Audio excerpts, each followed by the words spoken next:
کتنا بڑا احسان رسول اللہ صلی اللہ علیہ وسلم کا ہم پر۔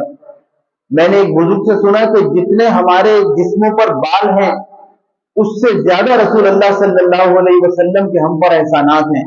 کبھی ہم نے کوشش کی رسول اللہ صلی اللہ علیہ وسلم کی زندگی میں جھانکنے کی؟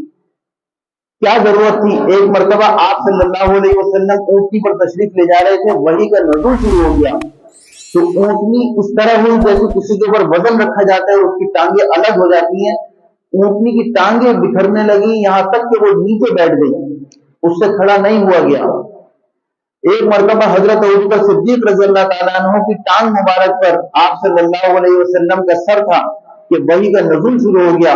حضرت ابوبکر صدیق رضی اللہ تعالیٰ عنہ فرماتے ہیں کہ مجھے یہ خیال ہوا کہ اب اس ٹانگ کے دو ٹکڑے ہو جائیں گے میری ران کے۔ بعد میں کیفیت بتائی کہ رسول اللہ آپ صلی اللہ علیہ وسلم کی کیا کیفیت تھی۔ مجھے تو ایسا محسوس ہوا کہ میری ٹانگ کے دو ٹکڑے ہو جائیں گے، لیکن ادب کی وجہ سے میں ہل نہیں سکا۔ آپ صلی اللہ علیہ وسلم نے فرمایا، ابو بکر مجھ پر یہ کیفیت دن میں 6 بعض اوقات 8 اور بعض اوقات 10 دفعہ طاری ہوتی ہے مجھ پر۔ آسان ہے اللہ کا کم نازل ہونا۔ رسول اللہ صلی اللہ علیہ وسلم کی ہستی نے کس کے لیے یہ سب برداشت کیا؟ یہ ہمارے میرے اور آپ کے لیے کیا تھا، اور ہمیں میرے دوستوں سنت کے اوپر عمل کرتے ہوئے شرم آتی ہے۔